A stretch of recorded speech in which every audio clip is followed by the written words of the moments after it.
Hello and welcome to the third installment of Critical Mission, where we take you through the important events in the gaming landscape and look at topics relevant to the interactive industry today. My name is Felix Dejean, I am your host, and with me this week I have Kevin Zepik. Well, I think there's no version of me that doesn't have the beard. Always good to know. And with us from Australia is Mitchell Bennett. Hey everyone, Mitch here. We're one man down today, so you should probably lower your expectations by about 25%. That is right. We were supposed to be joined by another Canadian resident, Rourke Suter, but unfortunately... That would be too many Canadians on one podcast. Exactly. And as such, we needed to cut our numbers down. So for this week, we'll only be 3. But with that being said, let's delve into the headlines of the week. And right off the bat, we had a very interesting week in that Sega actually came out and admitted that Aliens Colonial Marines did not, the ads did not portray the final game. Mitch, could you tell us a little more about that? I can't get away from this bloody game, can I? Basically, the UK's Advertising Standards Authority has had a bit of a back and forth with Sega over the colossal turd sandwich, which is Aliens Colonial Marines. This was sort of started by a Reddit user, actually, who sent a complaint to the ACA, claiming the difference between the game's advertisements and the trailers published on its website and on YouTube. So, obviously, anyone with an eye or can remember the old Aliens trailers can tell the pretty obvious differences, like from the dynamic lighting to the lifelike AI, which doesn't exist in the actual game. So the interesting part of this is that the ACA got in touch with Sega Europe, although so they didn't take any legal action per se, but it was advised that Sega Europe would have to put a disclaimer on all the relevant advertising and YouTube videos, claiming that the game, the trailers of the game depict footage from a demo version of the game. So now, obviously, everyone knows that when we saw Aliens back in, I think it was E3 of 2011, it's not the same game that we played back in February. All the unfortunate sods like me who pre-ordered the bloody game. But the question I sort of want to ask here is, do you think it's the responsibility of the publishing party to step in and take the action here? And if so, is the action adequate to warn the consumers that the product may be not what they're... When they buy it, is it actually representing of the media that came before it? I have a bit of a problem with sort of the whole Aliens thing. I didn't waste any of my own money on it, but you bastard. This is another news. Well, this is another news story of a company, feeding us bullshit after bullshit, which nobody's believing, and then finally admitting the truth after everyone else has already figured it out, anyways. I mean, Gearbox should be thanking their lucky stars that Sega's the ones putting their feet to the fire with this statement, and maybe taking a bit of the focus away from them. Because Gearbox has endeared themselves to us by giving us Borderlands 1 and 2, but they've also given us complete piles of garbage like Duke Nukem Forever and now Colonial Marines. And the whole Colonial Marines debacle, in my eyes, has almost been a borderline scam. Maybe not a scam to the level of War Z, but a blatant subversion of expectations. That's true. I mean, there's no way that these studios could truly have been proud of the quality that they put into this game, yet they released it anyways, probably to recoup some of the losses from all the years they've wasted trying to develop this game. The fact that they had the nerve to feed us like unrepresentative footage to drive sales. Anyways, I could rant on all day about this, so I'll stop here and say that Gearbox and Sega may have recouped some money that they've lost from Colonial Marines' development, but was it worth the stain that has been left on both of those companies, or the loss of confidence in them from the gaming community? I definitely think like you have a point there, Kevin, and one that I think we can all get behind, which is when companies come out, whether it's a publisher or developer, and of course try to sell a game using footage that is not representative of the final product and doesn't deliver a disclaimer of any kind, or at least says this is a dramatic recreation of the content that you will experience, then it's all drawn into question whether it is a scam or not. And I think you hit the nail on the head here. It's drawing the line awfully close to to being it is false advertisement. There's no doubt about that. Especially since they didn't have the disclaimer. And to me, it basically just seems like they got off very easy this time around. Whereas, it could have gotten a lot worse had the backlash against the game been more vocal. I think. Yeah, definitely. I think also the disclaimer itself doesn't really fix the problem because it says the demo version of the game, and I use the demo version in huge air quotes, which no one can see. But it's like the unfinished version of the game, which would be better. You would extrapolate that and think its logical conclusion would be, okay, this game must be better than when it was shown before. Or at least that's the language that gamers have grown to understand and expect. And now, obviously, the footage which is in that media is from that vertical slice nonsense that doesn't even exist or was made for that media anyways, and not actually part of the game. For the disclaimer to be sort of fully transparent, it sort of needs to say something along the lines of this content is not present within the final product and for marketing use only or something. Because the disclaimer now doesn't actually solve anything. It just sort of reiterates the problem. So, I mean, I like that the action has been taken and it's a good way to half warn people, but I don't think it's really fixed anything. I definitely agree there. It's kind of made an even a murky situation even murkier because it doesn't really fix anything, as you say. Like they're still advertising for a game based on content that is not in the game. Even if that disclaimer is there, how present is that going to be? Are consumers really going to notice that and so forth? And this, of course, personally for me, it ties into the whole thing of displaying one thing in a commercial and then the final product having a different outcome, so to speak, or a different experience, Sure. which I always personally find very, very dubious. In the same way that I personally can't really grasp why you would want to sell a game through a cinematic trailer instead of just showing what it is you're going to be playing, because obviously people on some level are going to have mixed messages. But of course, when you're actually presenting it as being real gameplay that you're going to play, that just, deepens the hole that they're in. The deep, deep hole.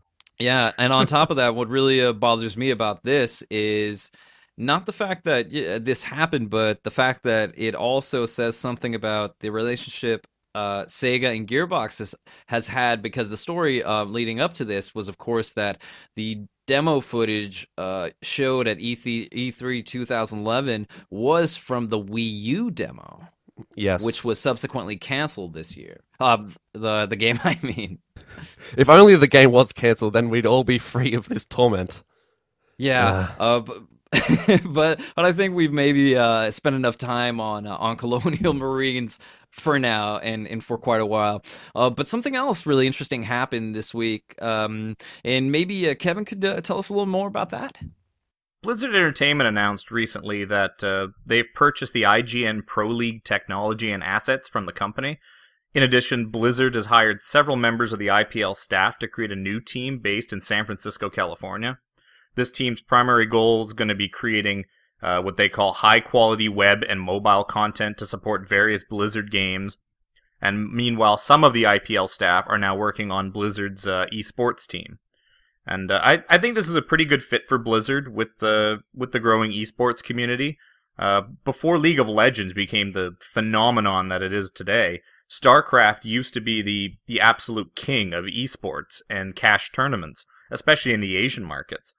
And Blizzard itself has titles that would lend itself well to esports and to online broadcasting, with StarCraft 1 and 2, Diablo 3 possibly, and Hearthstone, especially... obviously. Well, especially Blizzard All-Stars, the new MOBA that they're currently developing. So, and another thing you have to look into is with Activision lurking in the shadows, there's also the opportunity for them to use this technology for their own nefarious means. The Call of Duty series sort of being the most obvious point for that. So, what do you guys think?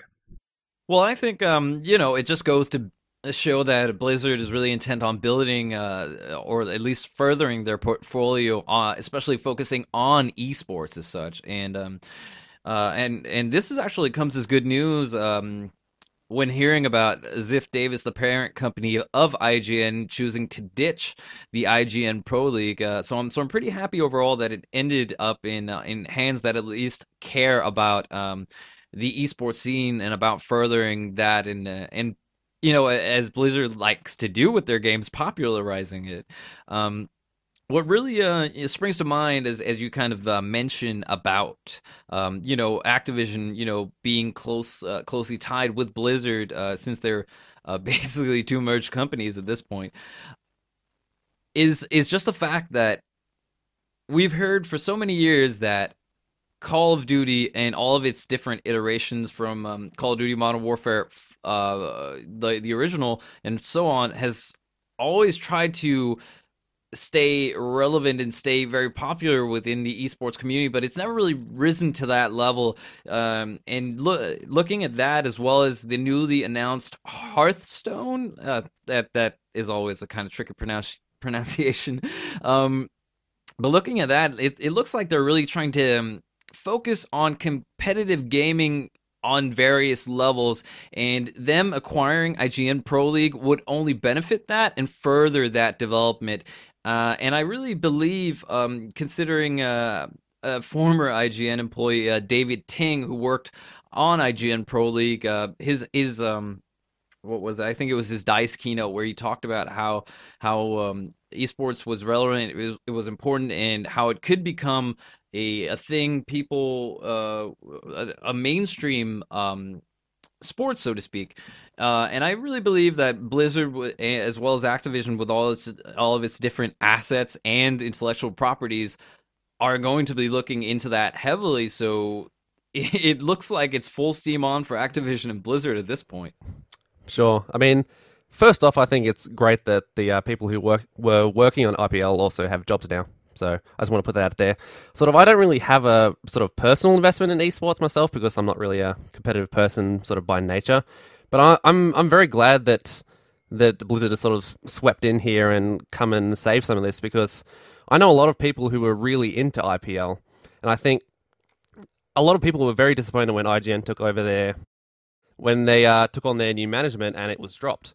So obviously it's not quite in the same vein as it was before, because it'll be on Blizzard products, which I have to assume is StarCraft 2, at least for the start, and then they'll build it outwards.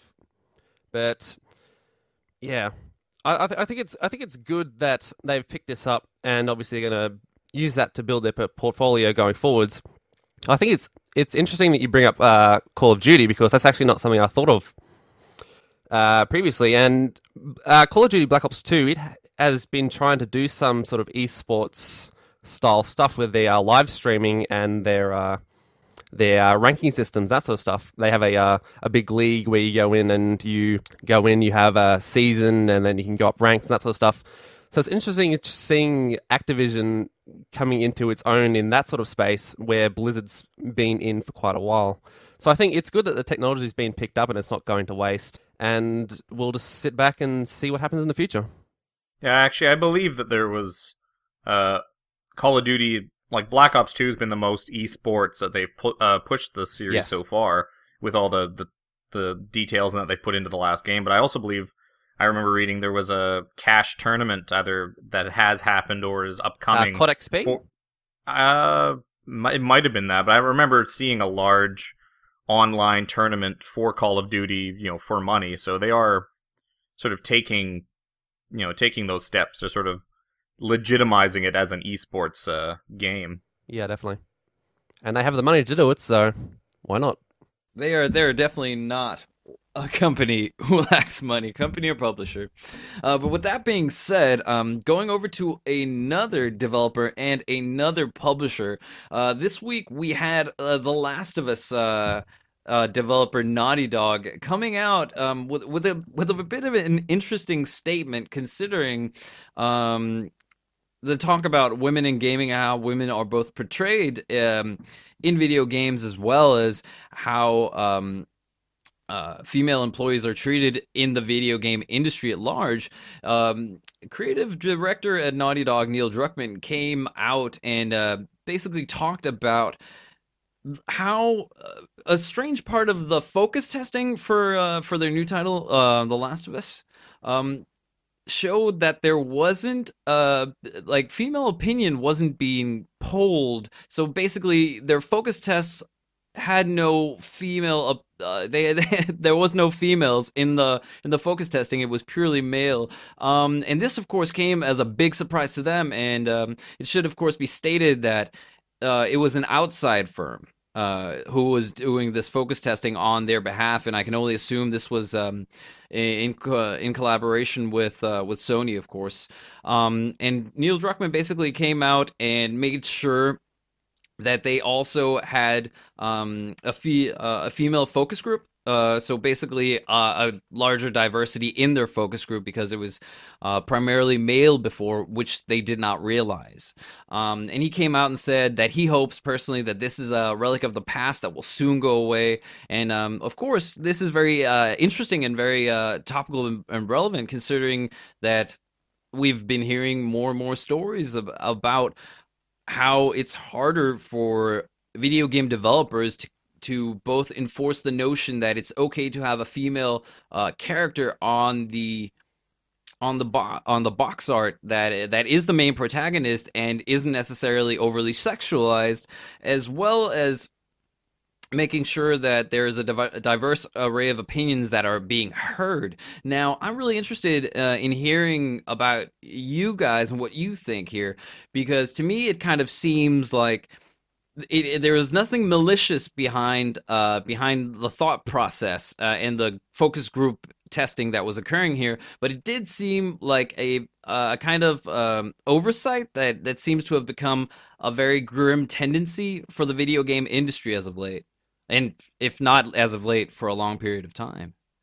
Well, it's a really sad comment that no matter how many progressive strides we make as an industry, there's still that same stigma that hangs over us as, quote, gamers. I mean, a gamer today, more than any other time in our history, they can be and is anybody, regardless of age, race, gender, or social upbringing.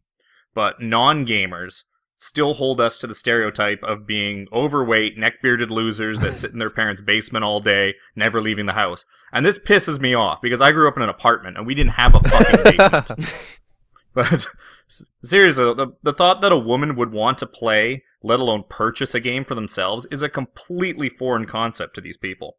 And here's a newsflash, guys. Women over 18 is like the fastest growing demographic in our industry. And according to polls taken by the Entertainment Software Association in 2012, women of all ages now make up 47% of gamers.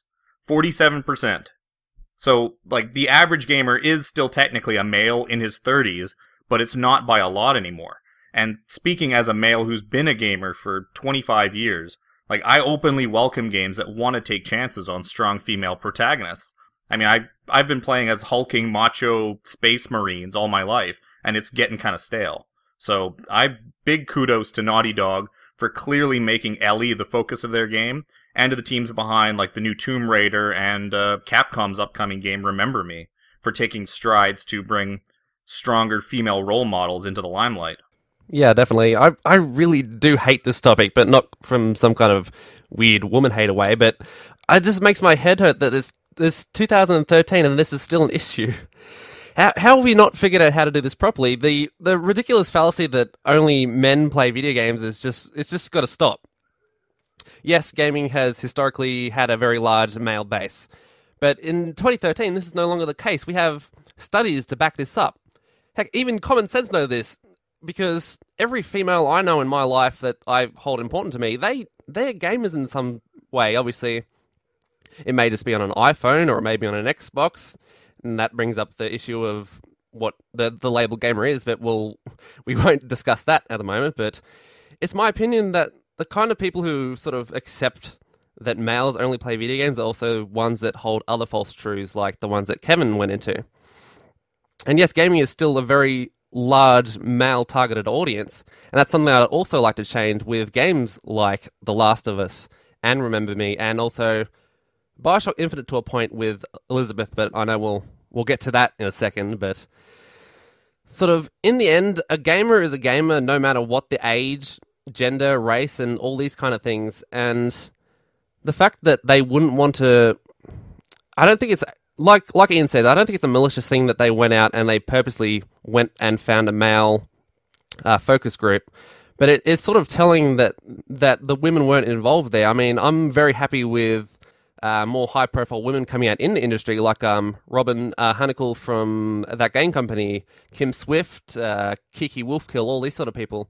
The more and more prominent women we see in the industry, I think that'll also entice more women to get into the industry, but it'll also change the perception that it's a male pastime that you do in your basement. So kudos to Naughty Dog for calling bullshit on this.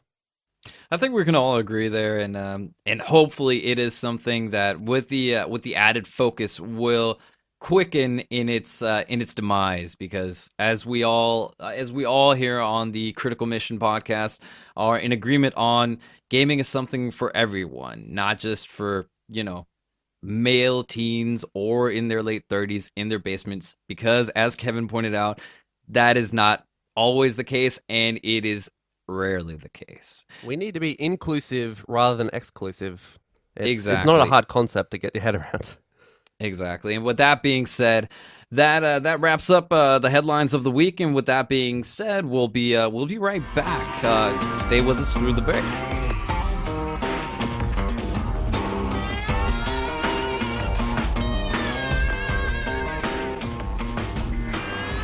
This week we're talking about Bioshock Infinite, Irrational Games' next game in the critically acclaimed Bioshock series, which itself is a spiritual successor to the System Shock series. The latest installment, the aforementioned Bioshock Infinite, strives to achieve a consonance between its gameplay, story, and its characters, but does it reach these goals? We aim to try it and find out. Now, it goes without saying that this is a very spoiler-laden and very spoiler-heavy discussion. So if you have not played Bioshock Infinite, we highly recommend you go and play it before listening to this part of the podcast. Now, with that being said, let's go ahead. Now, Bioshock Infinite, it's been the talk of the industry for the past week. And for good reason, and more than just one reason, but one thing that seems to have been on a lot of people's minds as well as lips is the way violence is portrayed in Bioshock Infinite. Now, I want to hear from you guys, given that you've had a chance to play the game from start to finish in all of its spoiler-laden glory. I want to ask you, does the way the violence is portrayed in Bioshock Infinite strengthen or undermine its narrative? The thing is with Bioshock, the violence has gotten such sort of a high profile. It's been in the media quite a bit. And for the most part, there's not really a lot of violence in it. It sort of depends on how you end up playing the game. There is that one scene very early on where the first time you get the skyhook, when you jam the guy's face into it, which is just brutally violent. And there's also the execution kills that you can perform in combat that are also like pretty brutal, where you're jamming your skyhook into guys' faces or snapping people's necks. But besides those, the game is not really that overly violent. And I find it a bit of an odd choice that they even have those violent assassination style kills compared to how the rest of the game goes. I mean, yes, when you shoot guys, blood comes out. When you use stuff like the Murder of Crows vigor, the guys will be visibly like scratched up and torn apart, and that they look like a flock of crows has just been attacking them. And I really liked those details, but I don't think I'm horribly desensitized to violence at this point. I've played so many violent games, watched so many violent movies. Violence doesn't bother me whatsoever, but I do think that the violence in a couple of the shocking violent moments, like the execution kills, I don't think they've added anything to the game. To me, they didn't detract, but I do question whether or not they really needed to be in there. Actually, one point to this I wanted to bring up was the Polygon roundtable that they held. I think it was Adam Sessler that brought it up, where his wife was actually quite interested in playing Bioshock Infinite, and once it came out, she walked in and he was playing the beginning of the game, and it got to the point where he sticks the skyhook into the guy's face right at the raffle, and she was disgusted to the point of no longer wanting to play the game anymore. And I thought brought up a good point where if it didn't have that scene, or it didn't have just those executions, if it would if we would really even be talking about the violence in this game, because besides those few little pieces, it's really not that violent of a game. Yeah, that's true. I think there's a difference between violence and a difference between violence and gore that we sort of need to outline here. I think the gore in the game is a little over the top at times, like you're saying in the skyhook section where he just mashes that guy's face with their skyhook. But I feel the violence, yes, is a little bit gratuitous sometimes, but it's not totally sort of inconsistent with the themes of the game as per se. I think Bioshock, it's not just like a violent game, it's a game about violence. The violence is sort of inherent and sort of inextricable from the point the developers are trying to make, which is why I think that Bioshock Infinite is one of those games that can actually get away with this. Booker has sort of led a very violent life and he's not very proud of it either. And his sort of actions in massacring the native Indian Americans at the Battle of Wounded Knee, which, if you didn't know, was actually a real battle.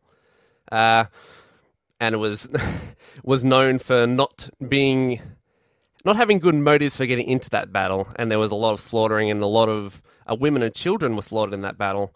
So it's natural for Booker to feel remorse towards that, and it almost destroyed his life, going to alcoholism, that sort of stuff, but that's beside the point.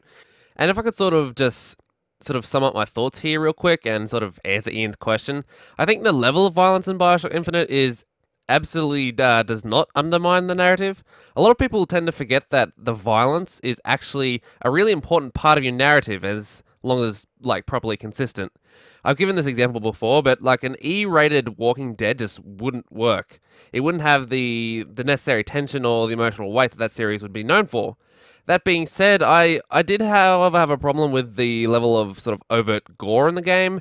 Not that I was offended by it in any way, but just I didn't think it needed to be there. It didn't add anything to the story. It just sort of gave people the wrong impression, and sort of it did actually undermine what they were trying to do, actually. And while I didn't have a problem with the brutality of the violence, I had a problem with the amount of it. So this sort of ties into one of the main problems I have with the combat, which I know we're going to complain about in a second. But that's sort of my overall generalized stance on the violence side of this. Well, the violence, I think the violence is perfectly justified. Like, the fact that story-wise they do justify how he can kill so many people.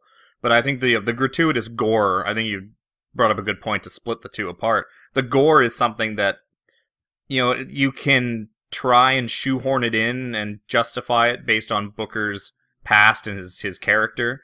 But it is something I think that was almost a little too gratuitous, and I'm also kind of wondering if that was something that they put into the game as sort of a bullet point to try and appeal it to a mass market crowd, which Ken Levine has gone on record and said many times that he's designed BioShock Infinite to try and appeal it to a much broader crowd than just sort of the people that enjoyed BioShock 1. Like with his comments on the way the cover was done and all that. So I'm wondering if a little bit of this gratuitous violence thrown in was to appeal to more of that visceral Call of Duty crowd that he's maybe trying to appeal to with BioShock.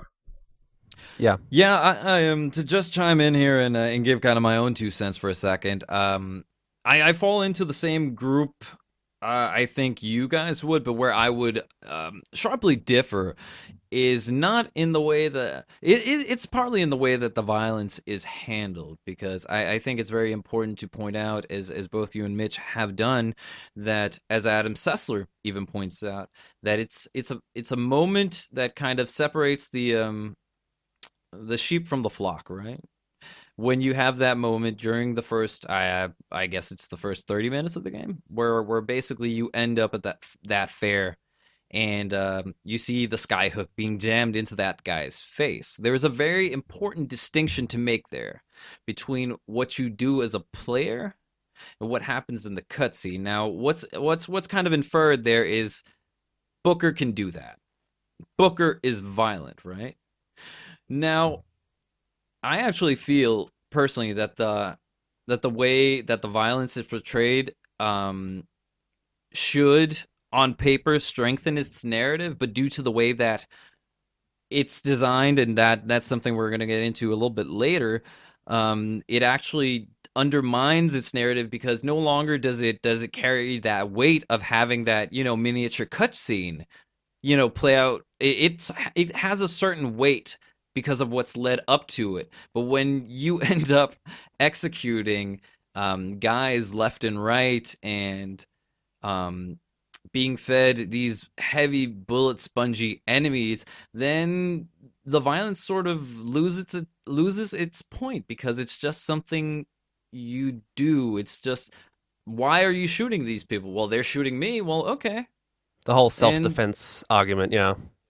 yeah, and that's fine to a point, but at some point you're kind of faced with a very human storyline, and when what you're actually playing is not so human, so you feel immediately detached from that, especially when other enemies get introduced and the way the AI works and all these things. So I actually didn't find myself having a problem with the violence, except for a few of the executions, which seemed neat. Like I wondered what purpose they served the A narrative little at over the all. top. Yeah, they Because seemed a bit over the top. Yeah. That's about it. yeah, so that's where I come in on this. And while I can certainly say that there is a difference between violence and gore, and it being a first person shooter, violence sort of comes with the territory. So to exclude that from the equation is to exclude the first person shooter and make it a first person game, and this is not that product. That would be a fantasy of somebody else's. Now, focusing on what BioShock Infinite is, it is a first person shooter that does handle violence well, but I do feel that I question the use of its gore at least as far as the gameplay goes, not as far as the storyline goes. I think it just comes with the territory being AAA, and just because of the massive amounts of money that needs to go into AAA games to be made, they need to shoot for the widest audience possible, and apparently they like a lot of blood, so I always just found the execution just to be sort of pandering almost. As straightforward as the combat is, executions just seem superfluous. I mean, every combat, situation that you're forced into is something that you're forced to finish before you can progress. So it doesn't make sense to linger on it from a design standpoint. Definitely. And Because some it's of those kind of definitely did drag on. it definitely did, and kind of, and that brings up another thing that I wanted to pose to you guys, since we've all played in, and I suppose we all have different takes on what works in BioShock Infinite and what doesn't. Now, one thing that immediately struck me as being very different was it's a very different. There are very different mechanics, but they're also very much the same.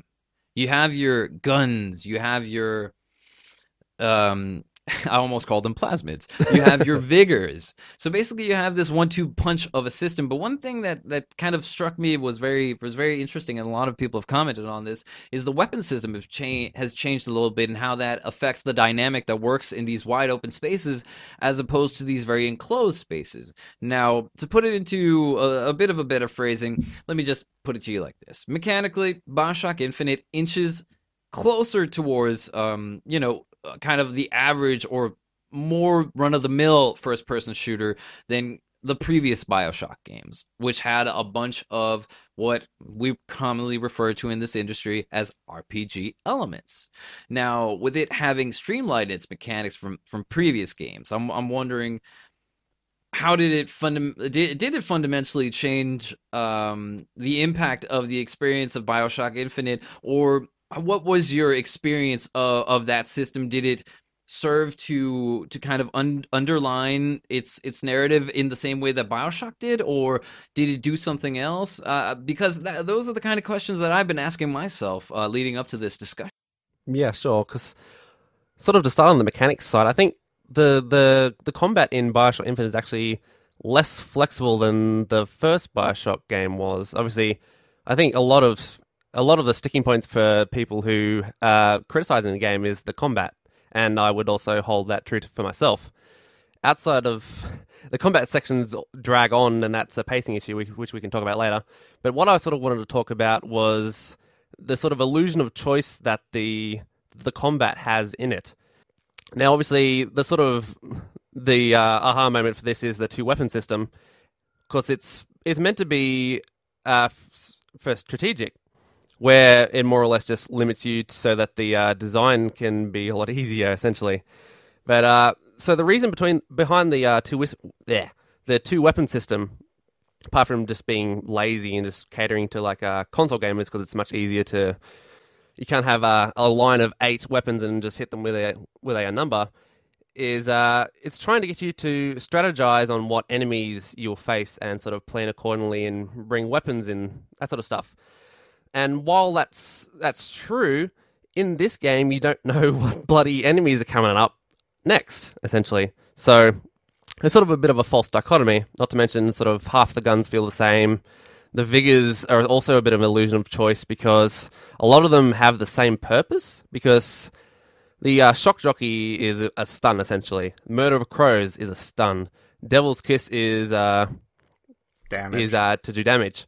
And then Undertow is essentially a stun as well. A lot of these have a sort of multi-purpose without having their own sort of feel to them, where I think more of the ones in Bioshock 1 did, because you could use non-combat ones like telekinesis and I've forgotten all their names, but you could use them to hack security and that sort of stuff. It doesn't even matter anyways. It's because if you get into a long-range fight and you only have, say, a machine gun and a shotgun, they're going to give you a sniper rifle anyway, so the design becomes a lot easier for them because they can just stick that there, so they know that you're essentially ready to fight whatever is there. So I just feel the combat, whilst I don't think it's that good in sort of mechanics as well, the illusion of choice aspect was what really got to me. Is it promised a lot, I think, and it didn't really deliver on that promise for me. Yeah, I had a bit of a problem with the two weapon choice as well. It was nice that they had a broader range of weapons. Like, there wasn't just I can't remember how much there was, what, 5 or 6 weapons in the original Bioshock. Yeah, give or take. And there's about twice that many in this one, even though some are, like, the heater is a fire shotgun basically. So there's maybe a couple of different shotguns, couple of different rifles, but there's at least a little bit more variety in the types of weapons available throughout the game. But what I feel like they might have been trying to do is like, this Bioshock has a very swashbuckling adventure feel to it, and if you're looking for inspiration for a swashbuckling adventure, number one choice for that is the Uncharted series. And one of the things the Uncharted series does with its combat is Drake can only carry a primary weapon and a pistol, basically, and it sort of forces you in that game to, as you're running around fighting enemies, to be constantly picking up guns from enemies and sort of using all sorts of different types of combat to your advantage. And I think that's what they were trying to do with this game, is force you to be constantly picking up discarded weapons and using your vigors to supplement combat. And I think they really wanted you to mix it up rather than have a favorite weapon and favorite vigor and just stick with those for the entirety of the game. But because of with the upgrade system, that's exactly what I ended up doing. I ran through the entire game with the carbine rifle, and then either a machine gun or a shotgun or whatever I had on me. And once I got that upgraded all the way, I had no need for playing around with anything else. I would spam shock jockey and sometimes the fire one, and just use my rifle to just be picking off guys with headshots constantly. And I didn't feel there was enough reward or incentive for me to experiment, even though the couple of times I did experiment with things like the Return to Sender one, where you telekinetically catch the bullets that are being shot at you and then send them back as like a big ball. I thought that was really neat and a lot of fun. But, I agree. After using it a couple of times, I felt obligated to just go back to shock jockey, which I had maxed out, go back to my carbine rifle, which I had maxed out.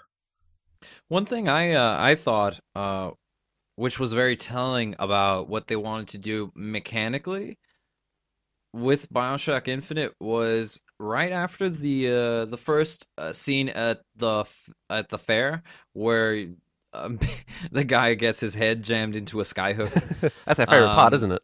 After you've fought the first wave, because it turns into waves of enemies. One thing that's kind of stuck with me in a very, and I don't even know if it was a negative way, but I thought it was very telling of what was going to come. Was I remember in the original Bioshock, and keep in mind that these two Bioshock games are very different, and that in keeping that in mind, I thought it was very telling. As soon as you pick up the weapon, and this is on the normal difficulty level, you get a I think the weapon is called a Mauser. Um, Oh, the pistol? yeah, Yeah. exactly. And what was interesting about that was not that you pick up the pistol, but the difference in picking up a pistol in the original BioShock and how much ammo it had, as opposed to picking that up in BioShock Infinite and noticing that you have an entire full clip and that it's not like, you have 12 bullets, you have 12 bullets and 108 spare bullets. And from that point on, I just figured that, okay, it's going to be a shooting gallery. And And it turned out to be a shooting gallery. exactly, and going on to just a quick side note there, but going on to what Kevin was talking about, referencing the Vigors, I thought it seemed like a very odd addition. Not that there's anything wrong with the Vigors. I think they're very interesting, but once like both you and Mitch have said, I kind of question how wide a variety of usage they can actually offer, as well as wondering what they really provide to the narrative, because what we've kind of see shine from BioShock games is, as always, the narrative and how everything kind of flows into itself. But with BioShock Infinite, one of the big standouts for me were you come to this fair, one of the first things you do in the game, and it becomes readily apparent that vigors are apparently very normal, or they're kind of a new attraction, or however you want to put it. And you have your bucking bronco there in one booth to learn you to like be a very clever, in giant air quotes, tutorial. And then you have the possession, which naturally moves you forward, in that linear path, which isn't really a problem, but it becomes very odd once you get that disconnect, that it's not really something that's vital to the game, but it's something that's vital for you to play the game. And as such, I found myself, kind of questioning what relevance does it have, because you don't even, and this goes back to actually what we were talking about, showing footage that isn't representative of the final game, going all the way back to that E3 2011 demo. And of course, games change, and that was clearly a game in progress. But one of the things I noted was the dynamic usage of the abilities, which in the final product, Bioshock Infinite doesn't have. I can't use Bucking Bronco and sling those three enemies up in the air and let that on rails cart hit it. So they're dead, in kind of air quotes again. So I question a lot of like how the mechanics work, the combat works, how the combat scenarios are kind of worked out, and how they were kind of implemented, as well as just wondering um enemy types are for, because I get kind of what they're trying to go for, in the same vein that BioShock had a certain variety of enemy types, but it didn't mean anything for the narrative. Like, they didn't plug into the narrative in any way for me. And with a game that's so heavy on the story elements, I felt I was having two very distinct experiences when I was playing this, when I was actually enjoying the story and watching the story bits unfold, whereas when I actually played the game, I was treating to a slightly different experience, one that definitely didn't tie into the narrative quite as closely as the original BioShock did, and even the second one. Well, that's true with the Vigors, that the first Bioshock, the plasmids were a big essential part of the story, where the reason the splicers are all crazy and fucked up is because they've been splicing their DNA, jamming all this plasmids into themselves, and it really sort of had a strong theme throughout the game using them, and but with Bioshock Infinite, the vigors are just kind of there. Huh, I didn't really think You about it that you way. show up, they're showing them off at the fair, which I will say the fair is a very good in-game Oh tutorial, yeah, it's great. whereas it's a tutorial that doesn't look like a tutorial. Like it takes a couple seconds for you to really realize that that's what they're doing, is giving you a tutorial. But they show off the vigors there, and then you soon pick up some on your way. But there really is no, like, story-wise, they don't really say why the vigors were created, like what they're doing in this, like why they're in Colombia. And in fact, there's no enemy, nobody but Booker ever seems to be using them, except for the couple of clown or devil guys or whatever they were that were advertising them at the fair during the tutorial section. So these vigors, which are so powerful in that, like, and you find them scattered around. There's nobody's using them against you, so they really just seem completely out of place, and there's no explanation given as to why they're there at all. Well, you could argue that a few of the enemies, like there's a fire guy which may use Devil's Kiss, or the murder of crows guy. I don't know what their actual names are, but I don't know whether or not they're actually using the vigors or not. That's not really explicitly said, but they definitely sort of inhabit a few of the characteristics of those vigors. So I'm not sure, Yeah, honestly. they do also imply, because you have to get the shock jockey as a story element to be Yeah. able to power the gondola to move on in the game. So clearly they're using the shock jockey vigor for electrical power in the town. But yeah, they're not a big part of it. They don't have a big explanation the same way the plasmids and the atom and all that did in Bioshock 1, which is kind of a bit disappointing. And kind of to add to that, one thing that I found very interesting in kind of it kind of had me scratching my head for a moment, and I actually only noticed it once I encountered it again later on in the game. As you were talking about the fair and how it was a clever tutorial, I found one thing very interesting, which was the bucking bronco uh tutorial, where it's like, hey, here's how you float enemies. And I thought, hey, that's actually pretty cool. There's just one slight problem with that. You're displaying an ability, but not one that you can see that your character has gained, which kind of undermines the fact that you introduce it again later on as if it's completely new. And that's kind of where I was like, wait, haven't I already, why is he, and and that kind of dissonance once again enters into things once we're once Booker later on in the game gets even more vigorous, despite Elizabeth being a constant presence. When he picks up a new vigor and goes through this animation, there's no questions. If you're using the undertow, why do you have massive holes in your hands and your arms? It's like, well, Booker's gonna book. Like, how does that work? And once again, this goes all back to the fact that a lot of focus has been laid on the story, and the more that you realize that these things don't tie together, and it kind of hurts like the wonderful frame that the game has. Let's put it like that.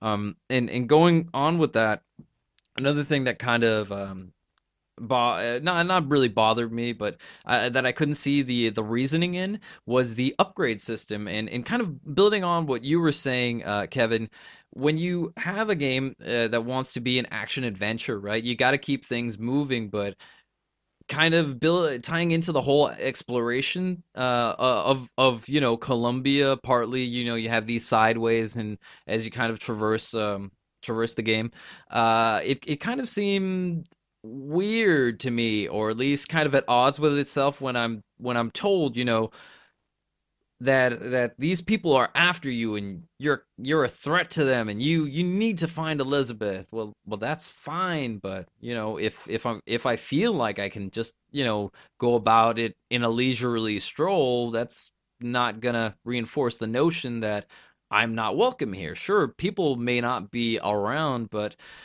even in scenes where where there are people that then turn into these combat scenarios, they're gone in a flash, and you never really get a sense that that they were there, and which builds into the notion of these upgrade mechanics, which once again kind of slow you down. It's kind of like, what, I need to go save Elizabeth, but before I do that, I should probably upgrade my carbine. Yeah, sure. It kind of seems at odd with the pacing, and I know Mitch wants to talk about the pacing, and we'll get into that. But it seems like Bioshock Infinite has a lot of good ideas, but it seems at kind of a weird junction where its mechanics and its stories kind of want to interject into each other, but it's constantly at odds with what one is trying to succeed at and what the other one is trying to do. Well, that's true. You can also say the same thing with collectibles. That's what I'm trying to gonna get that word out eventually. Like especially the voxophones. The voxophones are very important to understanding the overall story.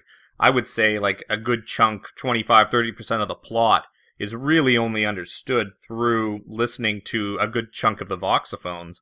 So, you are put in situations like where you have to rescue Elizabeth, or you have to get from, people are chasing you, you're trying to get from one point A to point B as fast as you can, but then, like, I've got to save Elizabeth.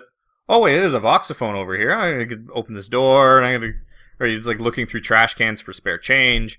The gameplay, as we all do. I'd like the explorative part of the gameplay is it's nice to have, but it is counterintuitive with sort of the pacing of the narrative. The narrative is really, it's constantly driving you, it's constantly sort of pushing you, but then they don't have the gameplay that sort of equals that. I mean, they could have left out all the exploration stuff, closed off all of the alternate paths, and basically just corridored you through, and that would have made sense with sort of with the narrative, but it wouldn't necessarily have been as fun. Or, they could have slowed down the narrative to make more sense with the exploration, but instead they sort of took the best of one and the best of the other, and even though those two don't mesh together very well, that's still kind of what they went with. Yeah, I have to agree with Kevin there. The voxophones promote exploring around the levels, but in Infinite, the game's design is much more linear in its environments as sort of like its design as a whole, and even its narrative, you could argue. And this is sort of where it comes at odds with each other, because I think the voxophones are so important to the storytelling method that Ken Levine uses, which he uses a in medias res styled storytelling method, which, if you don't know, that's a literacy term for 3-act structure, and starting the second act structure where a lot of the action takes place rather than all of the world building, and then it sort of looks back and gives you more information on the world itself at a later date. So I definitely agree with what Kevin's saying there. Well, I think a big part of it was that the exploration is so inherently Bioshock. I mean, the first Bioshock, you arrive at this location, and everything's already gone to hell. You are just sort of exploring what remains of Rapture, trying to piece together what has happened and sort of what you need to do to escape and to sort of go through the game. And Bioshock, the original Bioshock, has a much slower pace to not only its gameplay but its narrative. And that slower paced exploration aspect, I think they felt that, Infinite would not feel like Bioshock if it did not have that wanting to look around every corner, wanting to check every bathroom, that sort of stuff, yeah. Yeah, wanting to check every bathroom stall for items. If it wouldn't have felt like Bioshock if you just ran through corridor after corridor like a regular first person shooter, like trying to get from set piece to set piece. So, it may not have had the narrative to back it up, but at least gameplay-wise, that part still did make it feel like a Bioshock game. That's true, and I think that may be ultimately what's the problem with Bioshock Infinite. It brings all the expectation from Bioshock 1 and 2 and what the gameplay meant, and then it goes and veers off in a different direction in terms of what it wants to achieve. But it goes about achieving it, unfortunately, relying on a lot of the things that made the original Bioshock work. And due to its different nature, the same things aren't, directly applicable.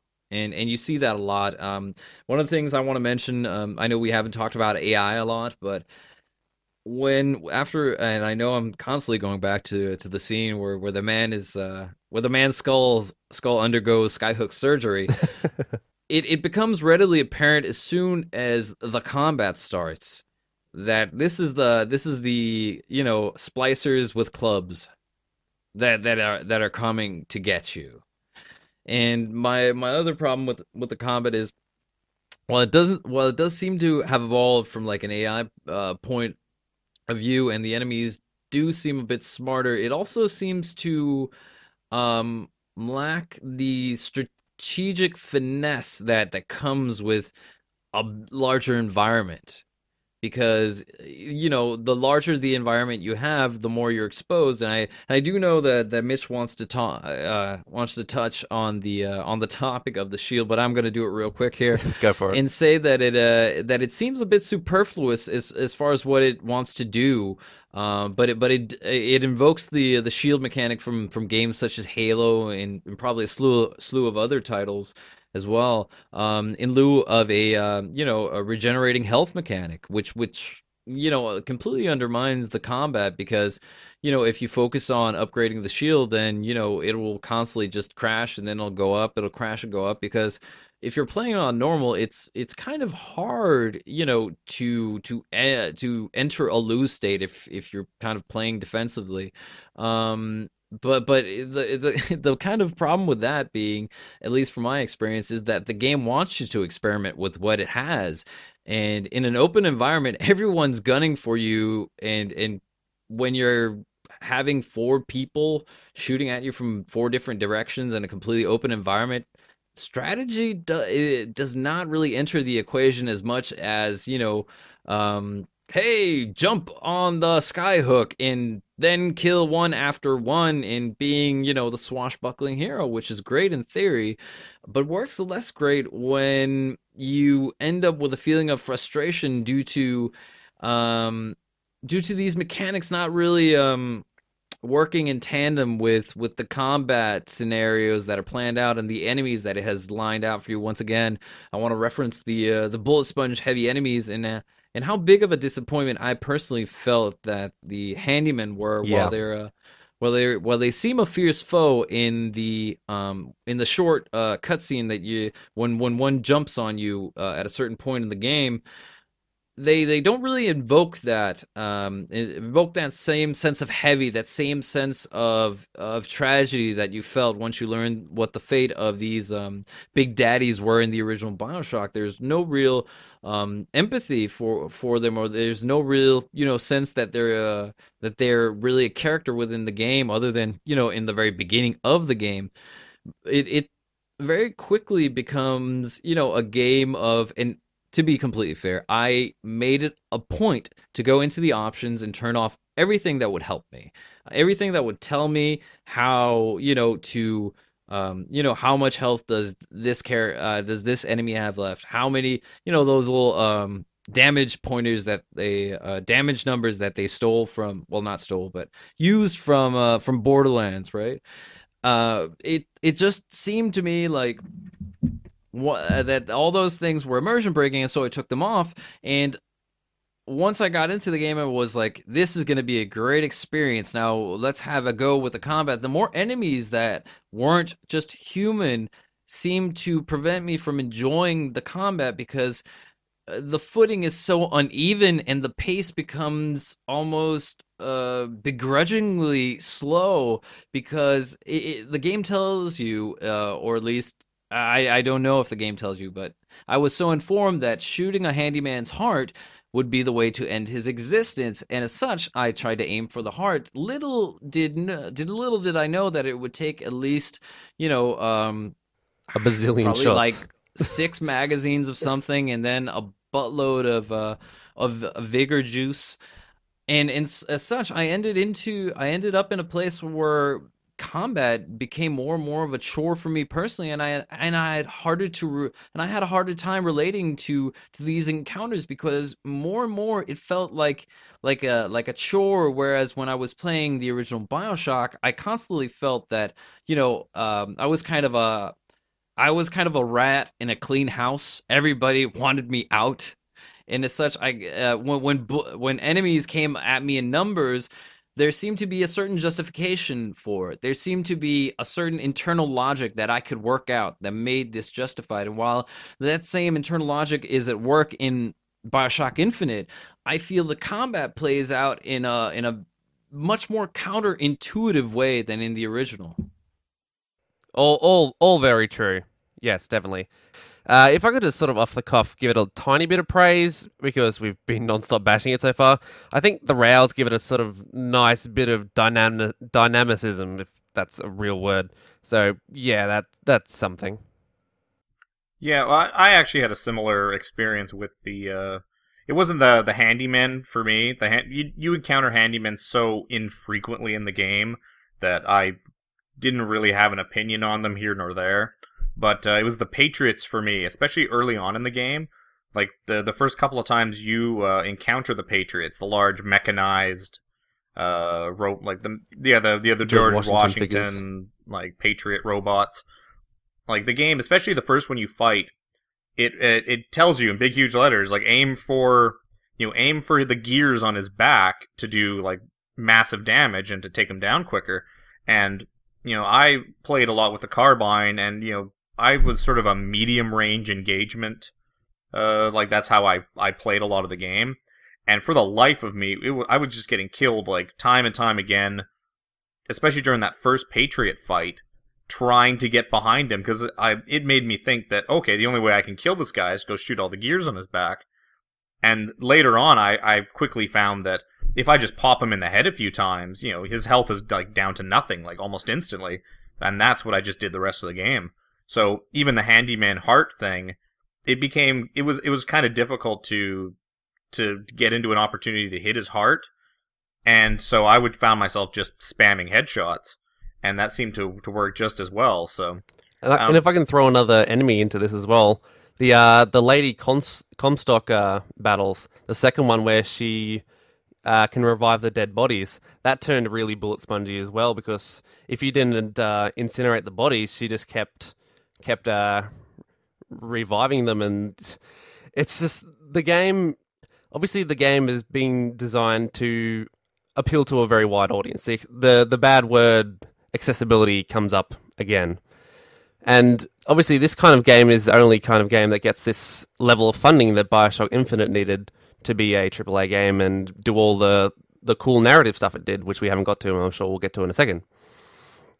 I just think it's a byproduct of being a AAA game that we see a lot more of these cracks than we did of Bioshock, and especially a AAA game in 2013's landscape, where everything's just so cookie cutter now.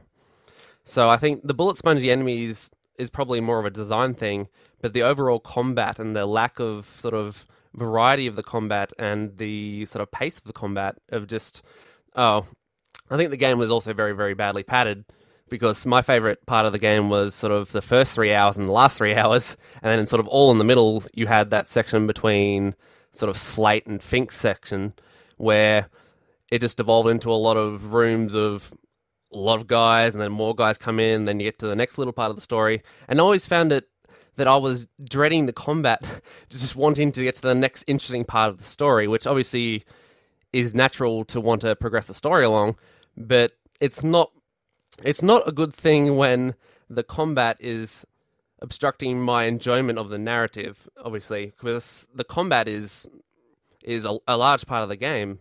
So when one part of the game is actually detracting from your other enjoyment of the other part of the game, then there's a bit of a problem there. Yeah, especially when video games typically in our medium have we have kind of a barrier to entry, which is the difficulty curve. And if that difficulty curve isn't something that kind of is, I feel, at least my standpoint on that is, difficulty curves should be experiential in nature, simply so the game teaches you the mechanics and doesn't try to just like advance you without you knowing what the hell is going on. I think we all enjoy surprises to a point, but when it gets to the point that where you can basically figure out that the game is, or at least the combat encounters are turning into small, survival modes within the game's kind of like key areas, then it becomes a little less interesting, especially when you figure out what these avenues of combat are going to be. Um, and that's one thing I think the original Bioshock did very well, in that it had such a I was almost going to say strange enemy variety, that it always kept you on guard, and especially in such kind of like creepy, unnerving setting as Raptured, like you always felt like anything could be around the next corner, and as such you should be ready. In Bioshock Infinite, I have the feeling like, and this goes back to the whole notion of it being more of a swashbuckling adventure, that it doesn't really matter. And as Kevin said, you can just choose whatever you want, upgrade it, and then you just fire away at the enemies until they die. There's less strategy involved, and more and less of an enjoyment of the then improvisational combat than there has been in previous titles, where I'm concerned. But I think we spent a good amount of time discussing mechanics. So well, there actually is one last thing I wanted to bring up. Mitch started off sort of the conversation with when it comes to choice in the game with the weapons. I just wanted to bring up sort of the illusion of choice that it has in sort of the narrative side of the game, where Infinite gives us the illusion of choice on a few occasions, which seem like it might turn out, that it might affect our game and sort of the way the narrative unfolds. And these illusions of choice might turn out to be some kind of deep down meta commentary that the writers wanted to sneak in. But really, when it comes down to like sort of the narrative and story path, there are only 4 choices in the game. And they all happen fairly early. Yeah. The coin flip, the throwing of the baseball at the interracial couple, Elizabeth's necklace, the bird or cage, and the agent at the ticket window in the airship station. The coin flip changes nothing. It really only foreshadows a plot detail that becomes apparent near the end of the game. But that's not even a choice. That's just press X to flip a coin. Oh, actually, well, I can't remember now. I thought you get to choose. I thought you get to choose, don't you? I think you choose whether it's head or tails, don't you? Yeah, but it always becomes you only heads. press X to flip a coin. Oh, maybe Ian's right. Okay. Then there's only 3. Alright, well, okay. The next one is Liz's necklace, which is a slight cosmetic change and nothing else. If you side with the... when it comes down to the choice of siding with the interracial couple at the beginning, right before Ian's favorite part with the skyhook, if you side with the couple and don't throw the baseball at them, you get a free gear item. It's funny how a lot of people actually misread that scene, I think. I mean, sorry to jump in here for just a second. A lot of people interpreted that scene as a sort of shallow commentary on racism, but my interpretation was that it wasn't about racism. And I know we'll get more into this when we talk about thematics here in just a second, but I think Infinite uses racism as well as sort of the other taboo subjects to set up the world and give flavor to the narrative rather than be a core part of the narrative, if that makes any kind of sense. And again, I'll sort of expand this in a second, but I just want to throw this quick idea out there. I think that this scene in particular, the baseball scene, I don't think it was about the racism. It was, in my eyes, a question of whether Booker would act out of his convictions or stay silent and blend in out of self-preservation and the desire to finish the mission properly. Especially considering in the game, the player is told just before that not to alert Comstock to his presence in the city. And I think the game is testing the player whether or not they would act out of those convictions to complete the mission, or they're strong-willed enough to sit back there and watch an innocent man die. And again, sorry to sort of blurt out this thought in the middle of your idea, Kevin. Please continue. But the last one is the one that I found the most interesting, which isn't really saying much, but shortly after you get Liz, you're ambushed at the airship station, and the man at the ticket counter starts acting suspiciously and talking on the phone. And you were given an interrupt option to either like yell at him or to shoot him in the face. And I shot him in the face on my first playthrough because he seemed pretty suspicious. And a battle commences with some agents from Comstock. And what I didn't realize until after I'd beat the game and watched some other media on it is that if you hesitate to shoot, the man stabs Booker in the hand. Yeah, and he that does. the That's end what happened result to of me. that is sort of the same, but you get an extra scene where Elizabeth bandages up your hand for you, and you carry that bandage on your right hand with you the entire rest of the game, and it is always there, and it's just a cosmetic change, but I do like that it was a permanent reminder of a choice that you had made, and I really wish they had done more things like that instead of just sort of that one.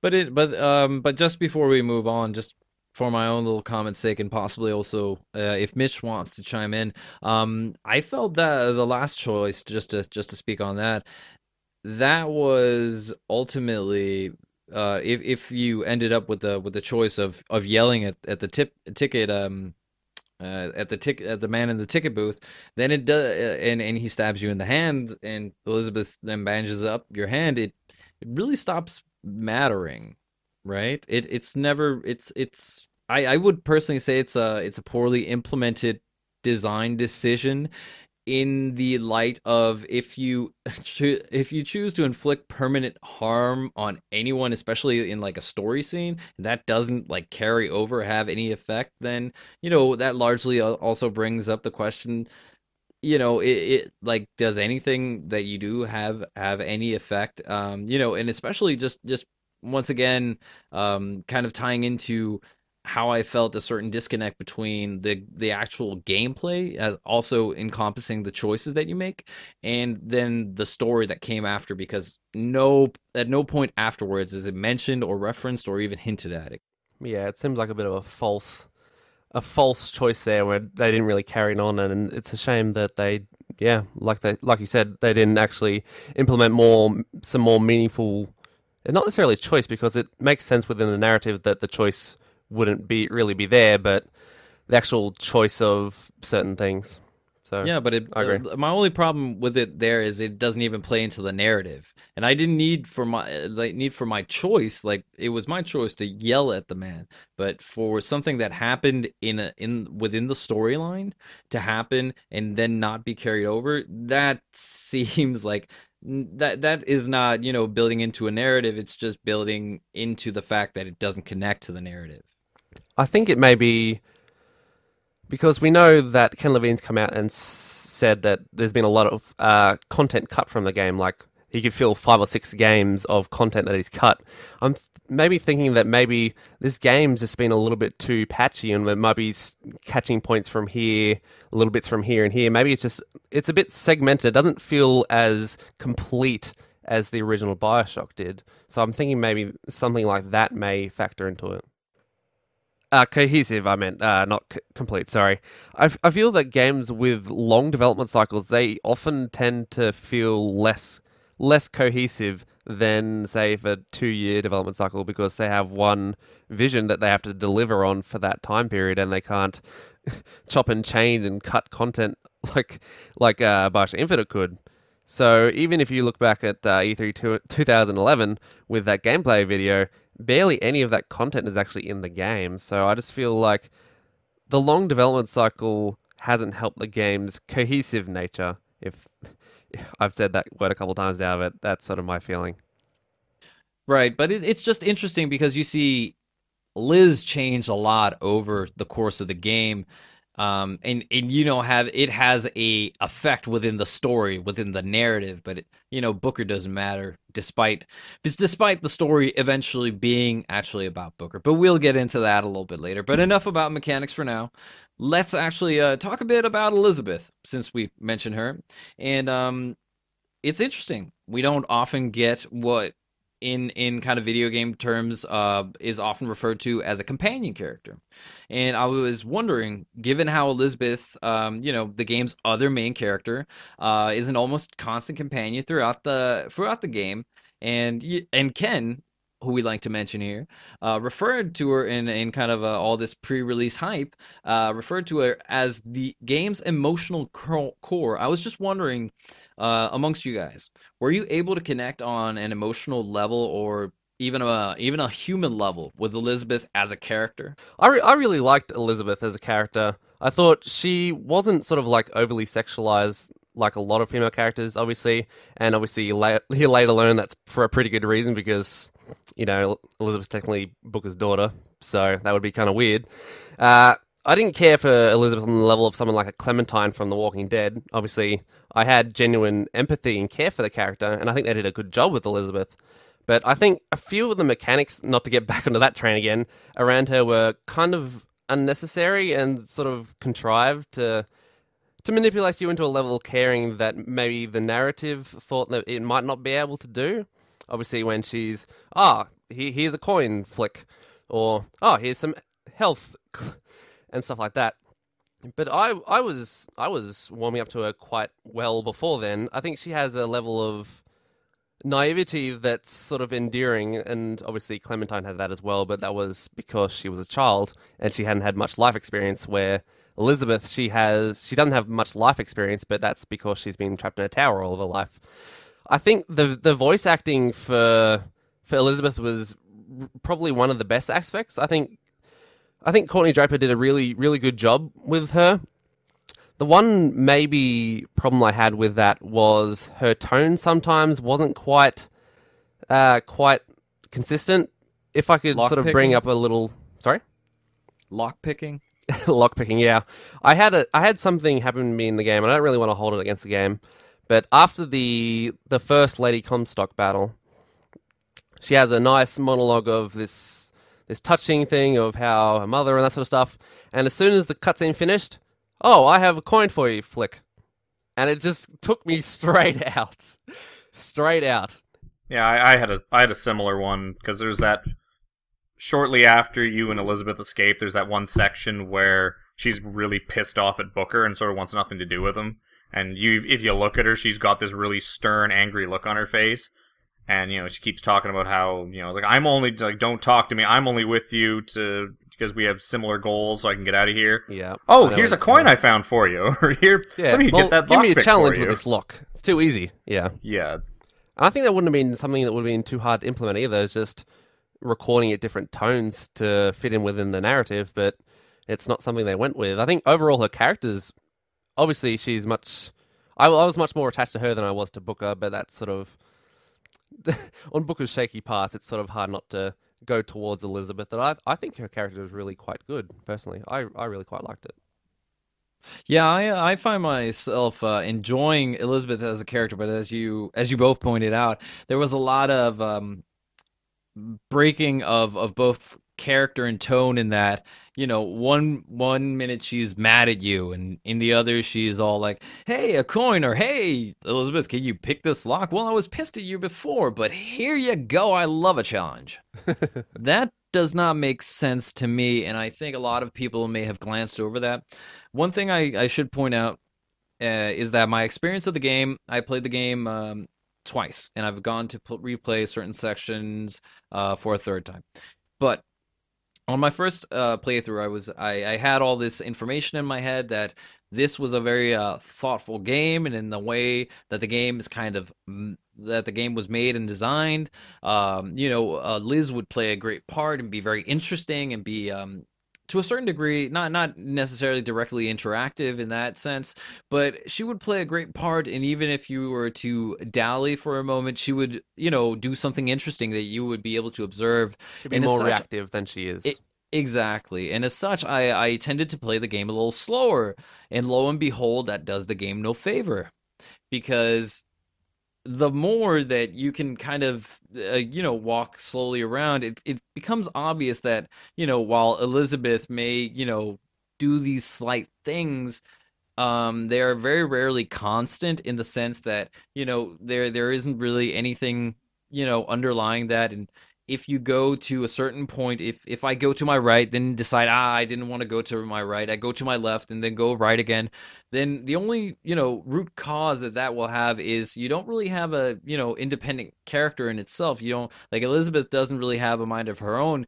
She will constantly like zigzag behind you and then go in front.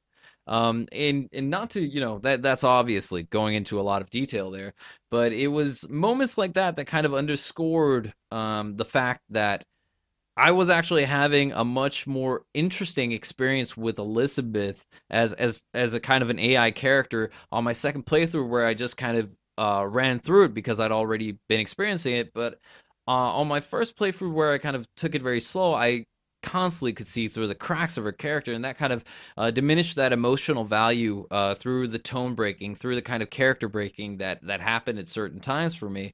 And I had trouble connecting with Elizabeth actually until the end, where everything is revealed and it's kind of like, whoa, okay, this puts everything into a whole new perspective. But until then, Elizabeth seemed to me like, a necessity to move the story forward, but not really a character I cared about, like on an emotional level, because what did she really do? How did we really connect? While there are some great moments in there, undoubtedly, the The guitar the dancing guitar scene, scene, yeah.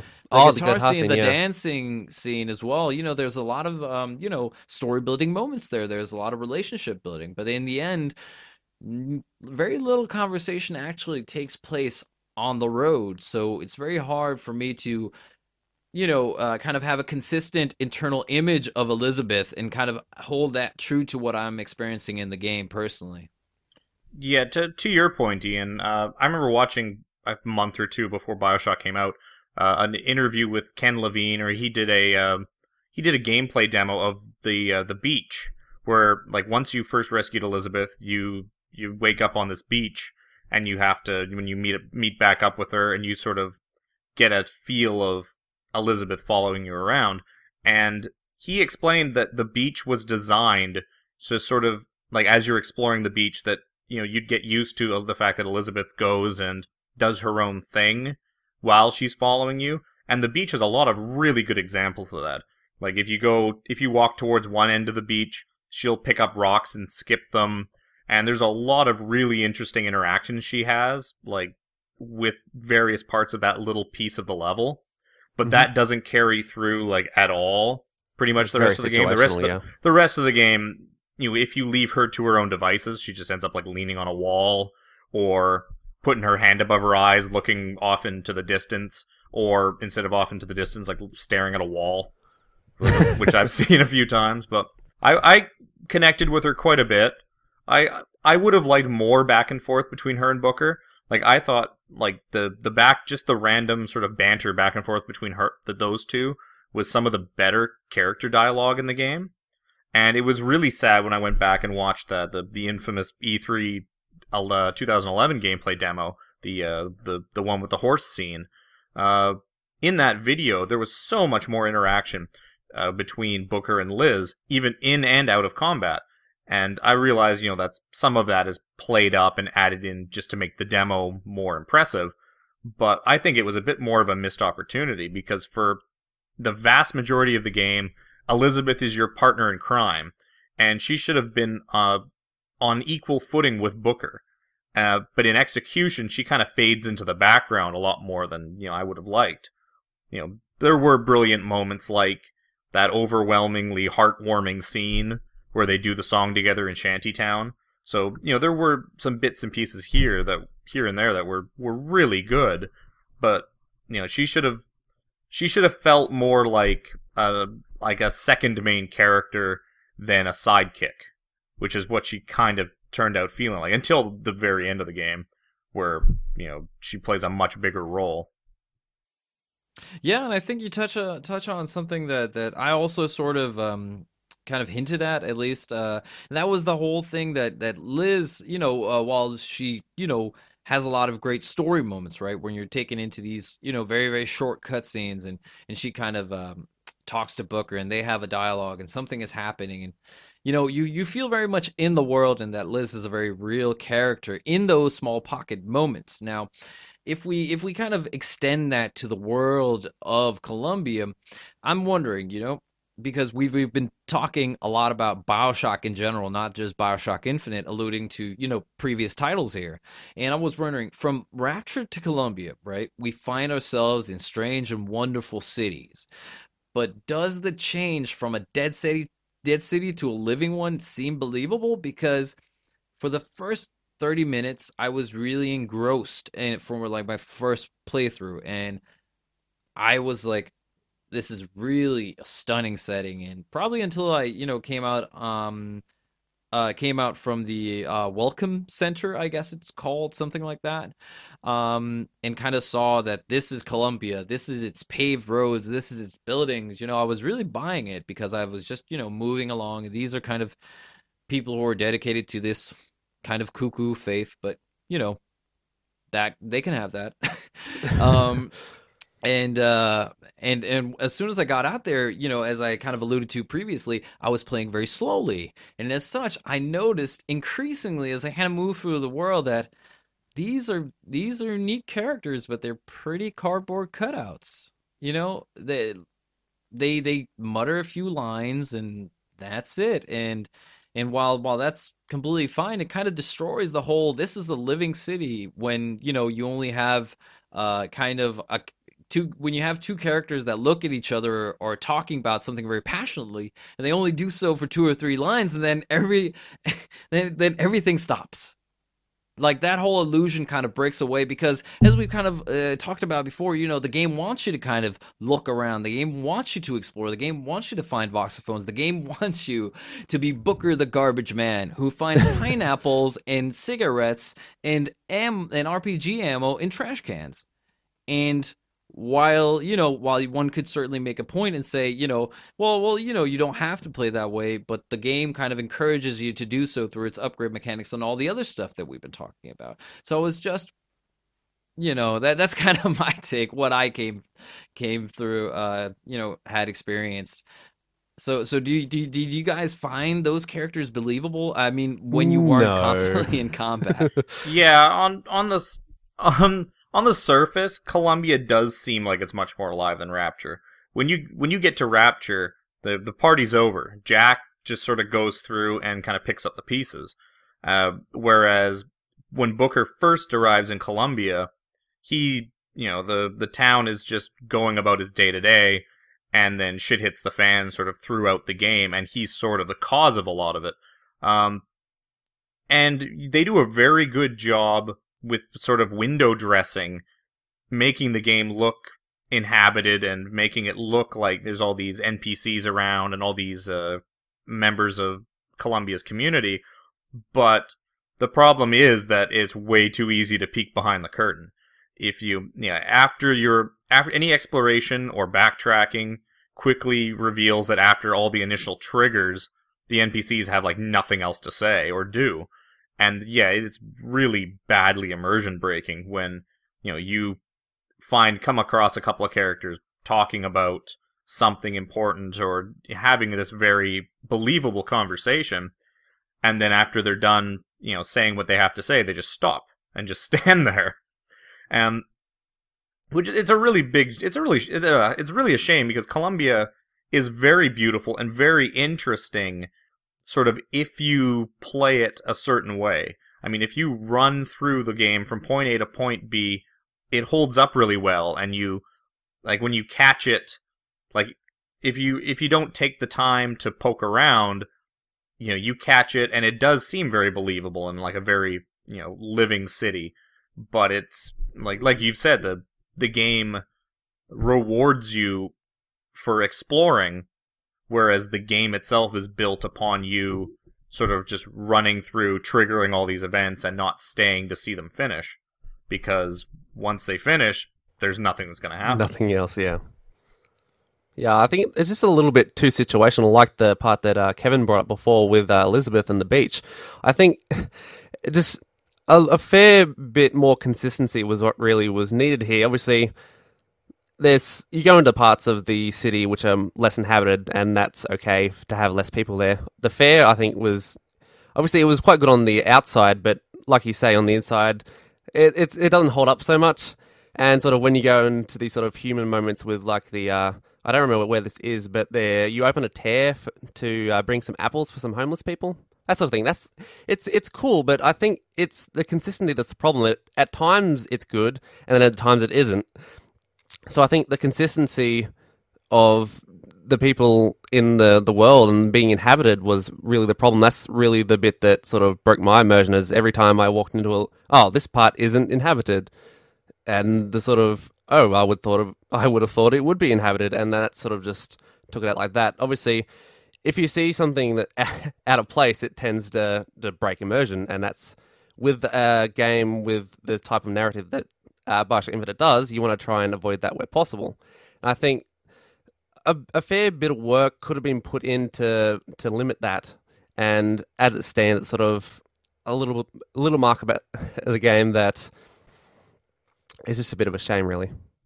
Yeah, it does clean itself up towards the end of the game. Like, once you get to, I think, past Fink Town, like, once you get through the sort of shanty town where you see all the poor people and that, you sort of stop going through inhabited parts of the town, then it's all destroyed Columbia Yeah. or at war, pretty much like through the rest of the game. So it was really only sort of an immersion-breaking problem, especially really early. That first...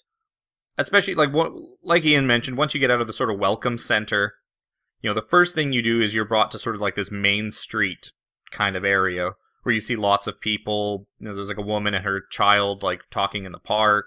You see the Beach Boys barbershop quartet cover, and you were really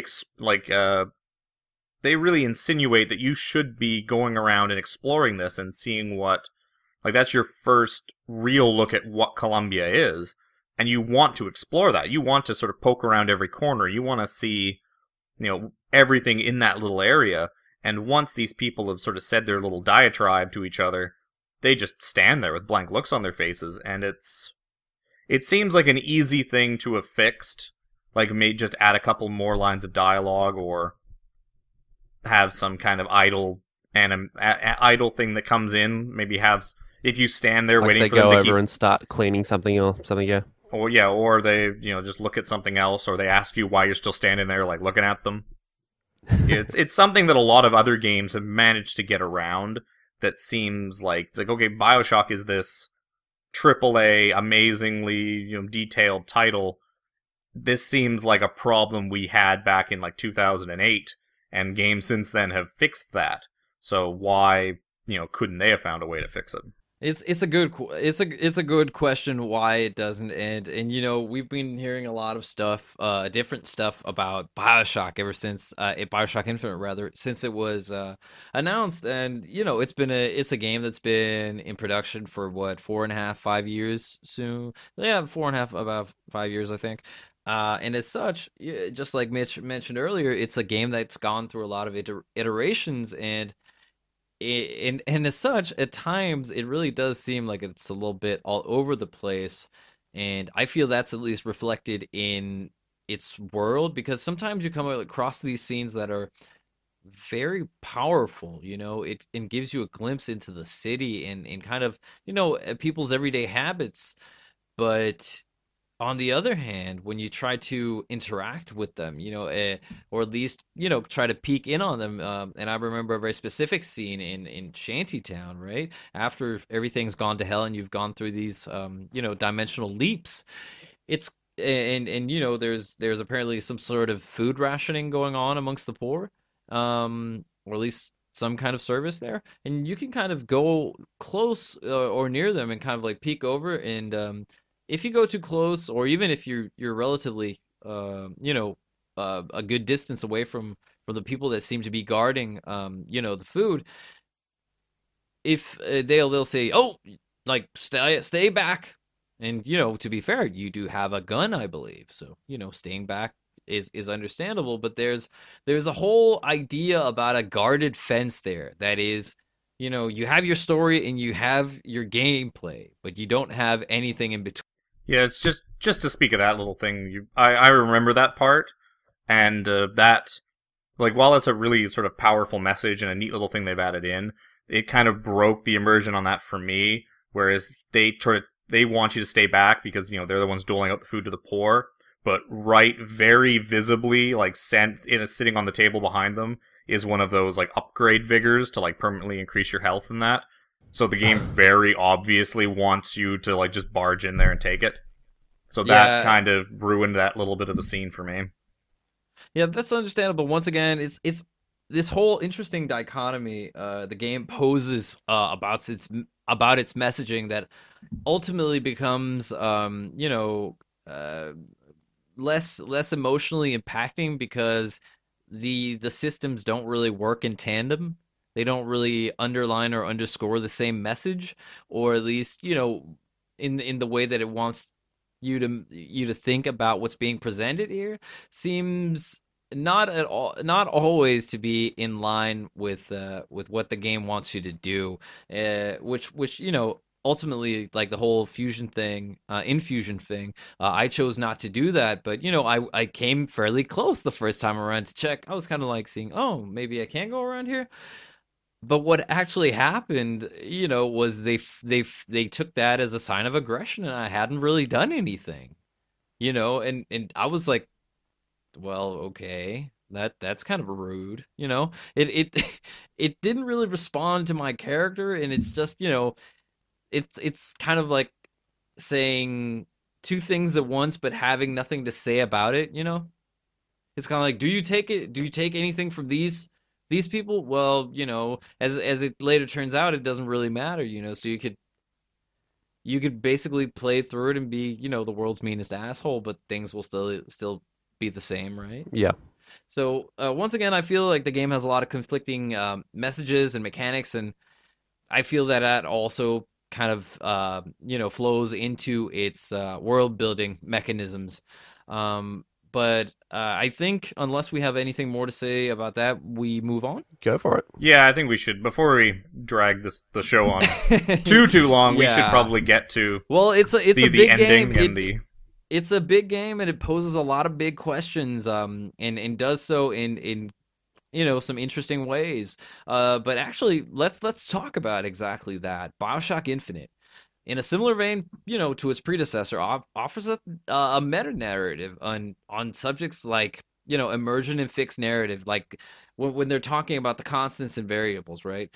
The illusion of player choice, like Kevin was talking about earlier, the bird or the cage, or do you draw fire upon the man, or do you simply demand the ticket? And it also, provides some commentary on whether or not, autonomy in games actually exist, which we see in the ending scene, right? Where Elizabeth says, "This is where we have to go." That is essentially like the game telling you can't progress if you don't go here. And in the same vein, a little bit later, where she says, "You don't leave this room until you do, until you perform this action," which is, pretty much hammering you on the head and saying, "Do you get it?" And I just wanted to ask you guys, of course, what do you think Bioshock Infinite says on the nature of both storytelling in the medium of video games, as well as player agency and player choice?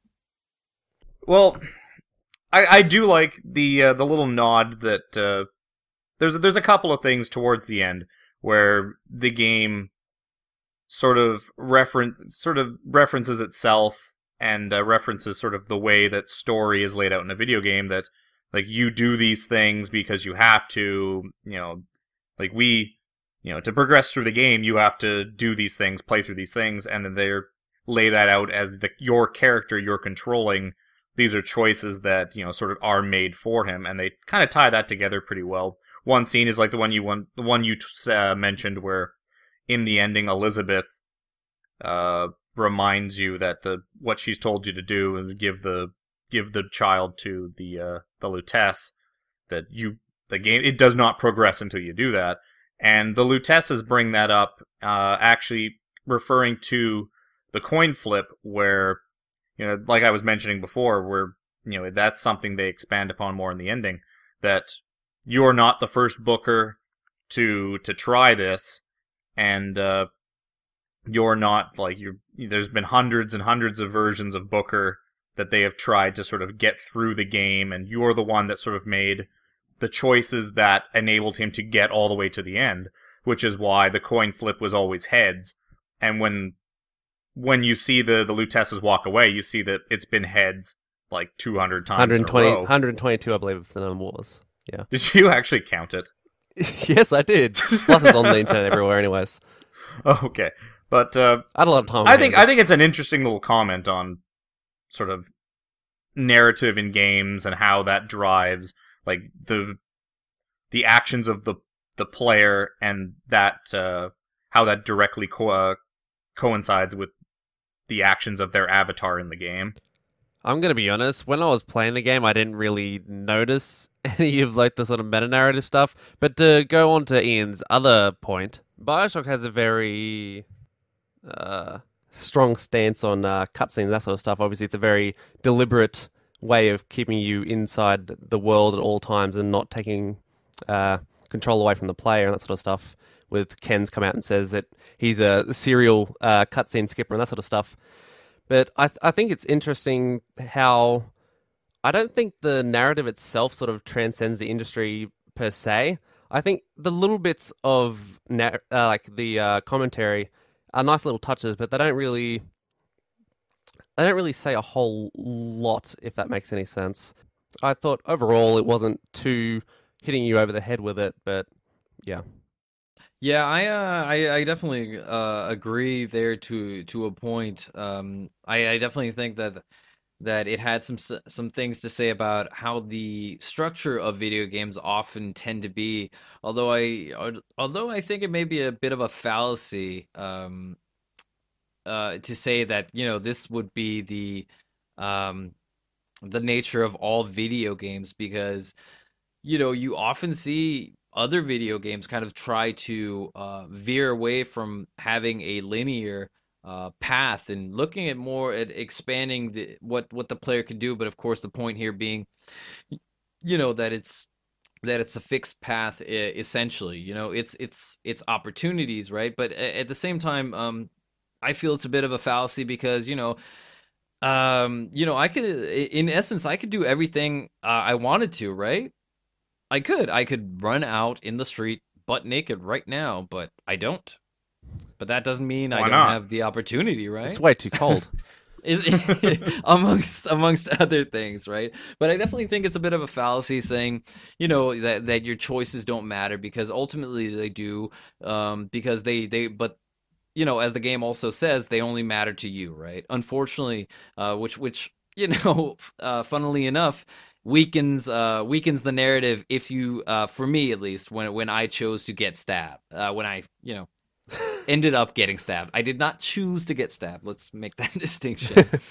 And once again, I kind of feel like, what point the game is trying to make, as far as its meta narrative on player agency, also falls a bit short, because there's nothing really keeping you going, right? It's, you can, sure enough, I'm funneled through these areas, but once again, it all seems to kind of fall a bit to the wayside for me, because Bioshock Infinite is structured in a very certain way.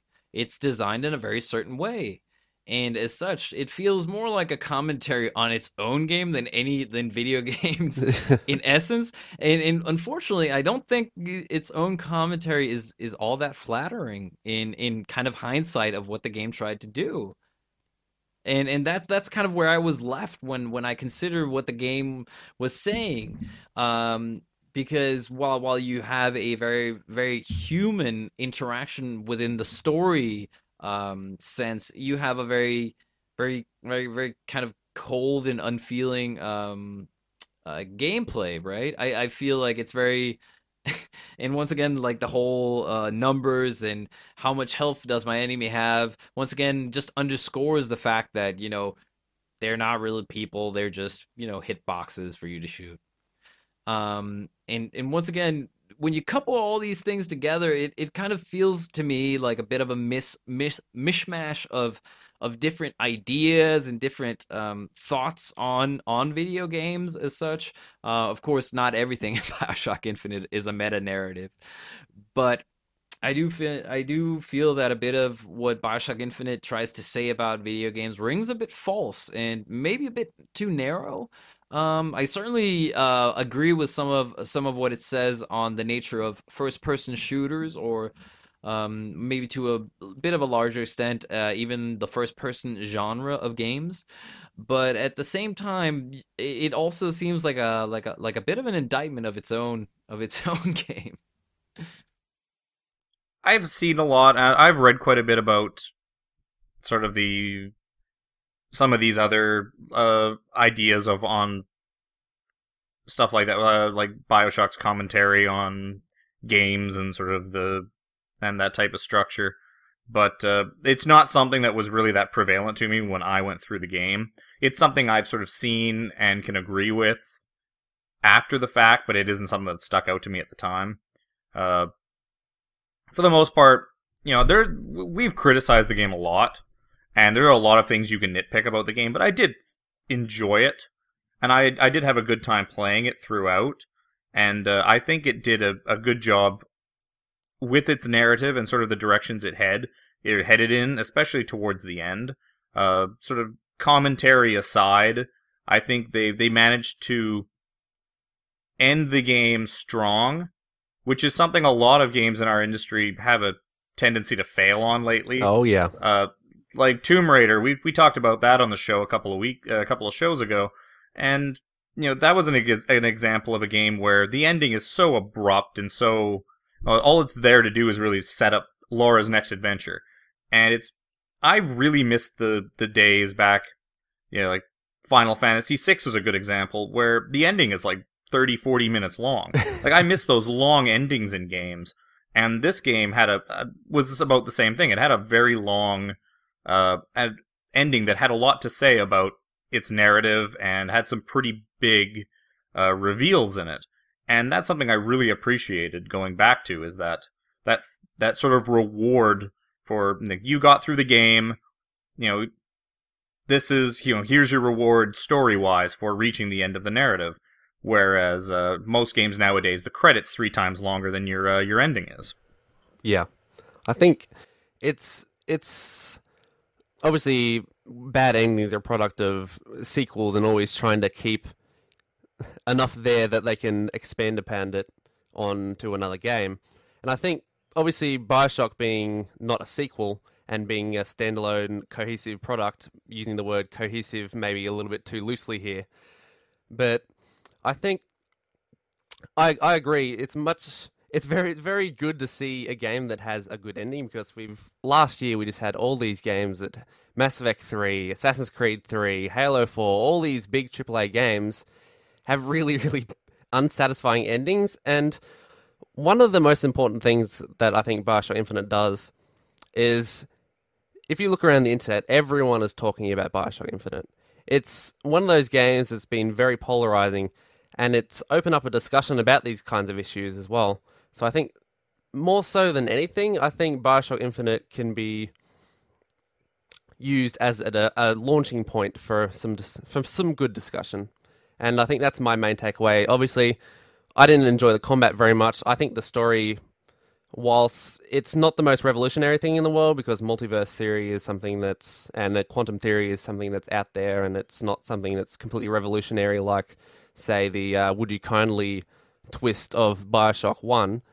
But I think the narrative was well told. The characters were, for the most part, well acted and well developed.